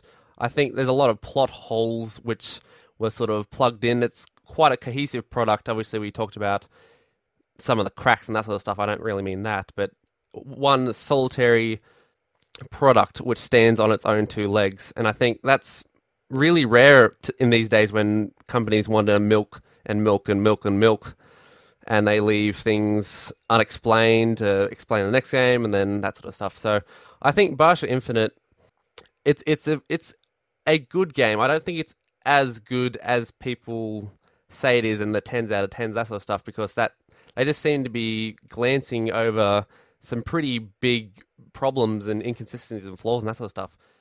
And it sort of feels like we're coming to the end of the discussion here, and I know we haven't got to a few of the parts we probably should have, and we may revisit that in the future. I'd just like to say my favourite parts of the game were Elizabeth, the Lutece twins, the story, and the music. I think those 4 aspects I really couldn't fault, and I know we probably haven't spent the proper time to praise the parts we should have, the bits that we really did love. But I definitely think it's a game that you should experience, and one you should play for yourself so you can make your own informed opinion. And with that being said, I think that rounds out our main topic of contention for this week. But stick with us as we delve into our week in gaming right after the break.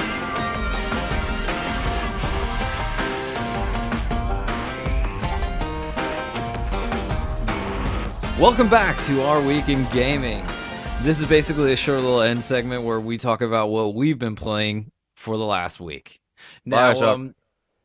exactly, Bioshock Infinite has been on everyone's everyone's mind this week. I mean, but let's start with you, Kevin. What have you been playing? Okay, well, now that Bioshock Infinite's off my plate, I've been poking around my backlog. That's what she said. Trying to figure out what to sink my time into next. So I've dipped my toe into Deus Ex, XCOM. I've been thinking of maybe getting back into Borderlands 2. But the one thing that I have played a good chunk of was the recent Steam Greenlight release, Evoland. You rat bastard. That was going to be my game. Evoland is a love letter to the history of RPG adventures and action RPGs. The premise is that the game world evolves around you through sort of the history of the genre as you explore and embark on your adventure.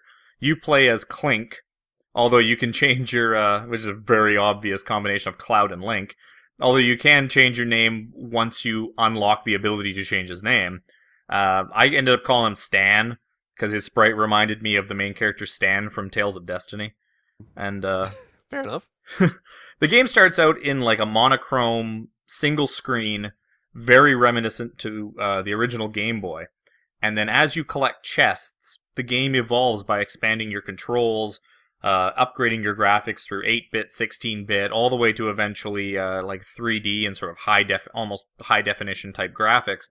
And it also introduces and changes various gaming conventions. Like it introduces the 3 heart life meter, towns, NPCs, battle mechanics. A lot of the mechanics it uses come from the Zelda franchise and the various early Final Fantasy titles, sort of 1 through 8 or 9. But there are nods to other titles like Diablo. And overall, it is a really charming game. And for people like me who grew up playing all these old RPGs, it's like a nostalgia overload. And anyone who played the 8 to 32-bit golden age RPGs and were a huge fan of those back in the day, I would almost say it's a must buy. And it's $10. It's a green light game. I think I've put 3.5 hours in it. I'm near the end of the game. There's probably another hour's worth of gameplay left. And it's very well done for what it is. It's not, it has its little issues. I mean, it's got a story, but the story is basically a throwaway. The whole point is to tongue-in-cheek, poke fun, and just kind of, poke your nostalgia spot for all these games that you used to play and you used to presumably really enjoy. Yeah, I have that game as well, and I'm looking forward to actually sinking some time into that because I've played it for maybe 10 minutes or so, and I really was quite impressed with what I saw, so I'm looking forward to having a nice big nostalgia burner pretty soon. Well, with that being said, we hope to be impressed by what you've been playing, Mitch. Please tell us. Okay, so basically I haven't really had time to play much because I just got back from Europe and I was playing Bioshock Infinite. So one of the few things that I did get to play a little bit of, and I don't know if I've turned into the hipster indie guy on the show for some reason, but I was playing a little bit of Battle Block Theatre from Behemoth Studios, the makers of Alien Hominid and, more importantly, Castle Crashers. And they've released their new game, Castle Crashers 2. Oh, wait. What's that? Oh, it's not Castle Crashers 2. It's Battle Block Theatre. So, Battle Block Theatre it has very much the same sense of humor and the sort of the great art style of Castle Crashers, but instead of a side-scrolling sort of beat 'em up, it's a platformer with some quote-unquote beat 'em up elements in a very limited capacity, which I'll get to in a second. I haven't played a whole lot of it because I was trying to finish Bioshock, obviously, for the show. And what I played of it is pretty interesting. I think it's because I'm still at the start of the game that the levels are all really easy to navigate, and it's obviously the difficulty in the game is getting faster scores and that sort of stuff. It's not really based around the levels themselves. It's sort of more like that Super Meat Boy.